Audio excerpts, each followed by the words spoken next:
Kita ulas di pagi hari ini uang digital versus bank sentral. Virus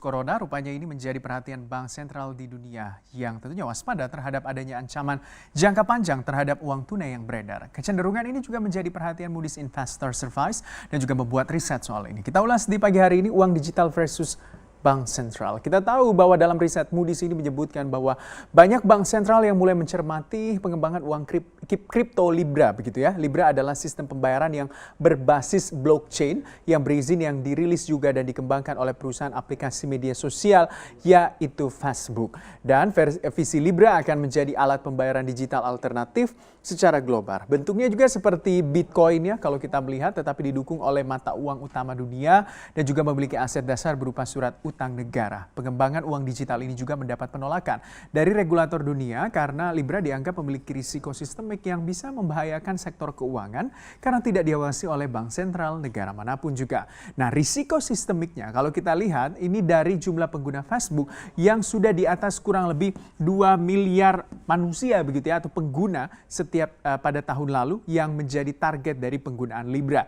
Dan hal ini tentunya mendorong bank sentral untuk ikut berperan dengan meluncurkan proyek percontohan mengenai bagaimana atau cara membentuk uang tunai dalam bentuk digital atau Central Bank Digital Currencies (CBCD). Nah, penggunaan uang tunai juga mulai menurun selama beberapa tahun seperti yang dialami oleh bank atau Swedia begitu ya. Bahkan Bank Sentral Swedia ini mengatakan kekhawatirannya akan uang tunai yang akan kehilangan penerimaannya. Jadi kondisi ini juga dapat menimbulkan konsekuensi sosial yang berbahaya bagi segmen populasi yang sampai saat ini juga bergantung pada mata uang bank sentral untuk pembayaran.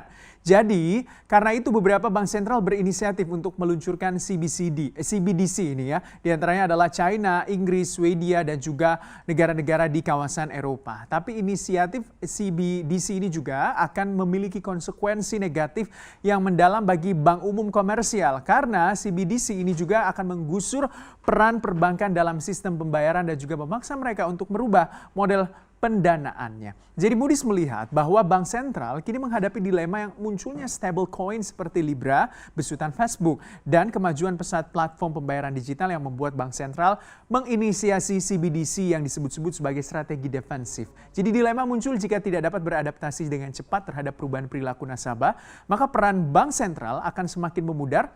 Sementara jika diadaptasi dilakukan dengan cepat, maka akan menimbulkan disrupsi di sistem finansial yang saat ini dan juga memberikan masalah bagi bank komersial. Seberapa besar sebenarnya penurunan penggunaan mata uang di berbagai negara, khususnya mungkin negara besar ya seperti di Amerika Serikat, kita lihat sama-sama. Nah, ini data untuk penurunan jumlah penggunaan uang tunai begitu atau transaksi di Amerika Serikat dalam bentuk dolar begitu. Kita lihat ada tunai, cek, kartu debit, kartu kredit, uang pembayaran elektronik dan juga lainnya. Kita lihat grafisnya. Di tahun 2015 itu paling banyak menggunakan adalah 30% menggunakan uang pembayaran elektronik di tahun 2015 saja ya. Untuk tunai itu hanya 11% penggunaannya. Sementara kalau kita lihat cek itu 19%, ini non tunai berarti ya, cek, terus kartu debit 19%, kartu kredit 16%, dan lainnya itu 5%. Sementara terjadi peningkatan yang cukup signifikan di tahun 2016 dengan kurang lebih 33% penggunaan uang pembayaran atau uang elektronik atau pembayaran elektronik begitu ya. 8% itu menggunakan tunai. Jadi semakin menurun penggunaan uang cash atau tunai itu di Amerika Serikat.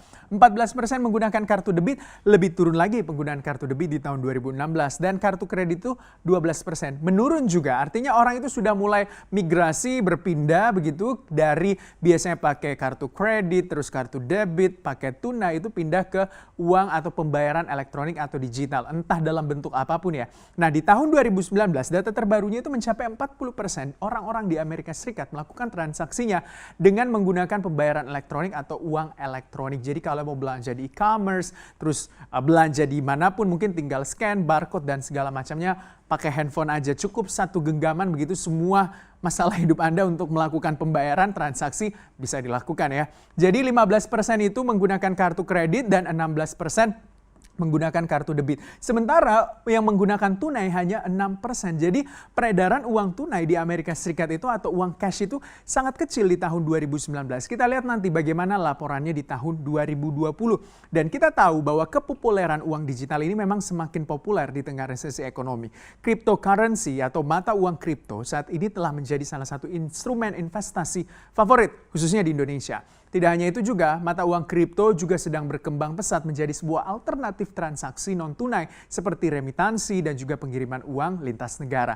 Kita lihat beberapa mata uang kripto atau digital begitu yang digemari oleh milenial di Indonesia seperti dalam riset pintu platform cryptocurrency. Bitcoin yang pertama adalah tentunya BTC. Jadi Bitcoin ini kalau kita lihat adalah sebuah aset digital yang bisa dikatakan lahir pada tahun 2009, kemunculannya juga berawal dari klaim seorang pengembang dengan nama samaran yaitu Satoshi Nakamoto, jadi disamarkan namanya ya, yang menyatakan kalau ia telah berhasil menciptakan mata uang yang terdesentralisasi dan tanpa perantara. Jadi Bitcoin berada di atas teknologi blockchain, jadi Bitcoin memiliki harga yang sangat volatil dan juga dapat mengalami perubahan harga dalam hitungan menit saja. Banyak orang percaya kalau Bitcoin ini adalah emas digital baru. Nilai Bitcoin juga telah meningkat 2.300% antara Januari 2015 sampai dengan Januari 2020. Saat ini juga harga Bitcoin berada di kisaran 130 juta rupiah per kepingnya. Yang kedua adalah Ethereum. Jadi ini adalah Ethereum, ini merupakan platform terdesentralisasi juga yang bisa menjalankan protokol smart contract, yaitu sebuah aplikasi pemrograman gitu ya, atau programming gitu yang bisa berjalan sendirinya tanpa adanya downtime sensor, penipuan ataupun gangguan dari pihak lain. Jadi Ethereum ini dikembangkan oleh seorang developer blockchain yang asalnya dari Rusia bernama Vitalik Buterin. Ini berbeda dengan Bitcoin yang diciptakan untuk transfer uang value begitu ya secara peer-to-peer. Ethereum ini juga digunakan untuk menjalankan aplikasi apapun dengan protokol smart contract termasuk transfer uang elektronik dalam bentuk Ether atau token yang berada di atas blockchain. Jadi Ethereum adalah mungkin di atasnya sedikit Bitcoin begitu ya. Yang ketiga adalah Ripple dengan kodenya itu XRP. Jadi ini merupakan cryptocurrency yang cukup populer juga di Indonesia setelah Bitcoin dan juga Ethereum.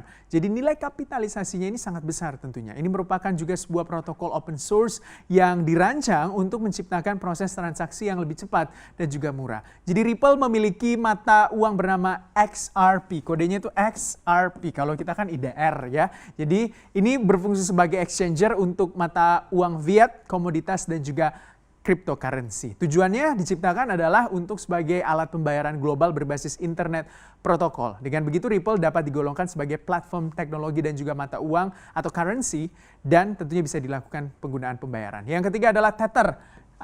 Kodenya itu Tether ini USDT ya.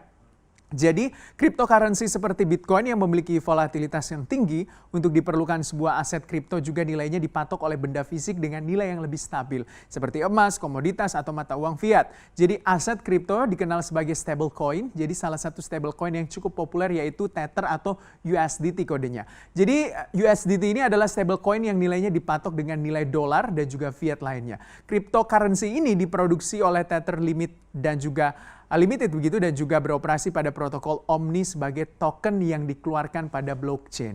Tujuannya Tether adalah untuk menyediakan likuiditas dan juga lindung atau hedging nilai terhadap volatilitas pasar. Yang keempat adalah Rupiah Token atau IDRT ya, kodenya adalah stablecoin juga yang didukung oleh mata uang rupiah. Token IDRT ini adalah aset cryptocurrency atau kripto yang pertama di Indonesia yang nilainya selalu stabil 1:1 dengan rupiah atau nilai tukar rupiah. Jadi stablecoin dibangun atas blockchain Ethereum dengan standar protokol smart contract ERC-20. Jadi Rupiah Token merupakan token yang diproduksi oleh PT Rupiah Token Indonesia. Menurut laporan audit yang diterbitkan per 1 Mei 2020, totalnya Rupiah Token ini beredar di pasaran mencapai kurang lebih 72,7 miliar IDRT. Dengan jaminan dalam rupiah dengan nilai yang aset yang sama, berarti asetnya nilai lindungnya juga sama.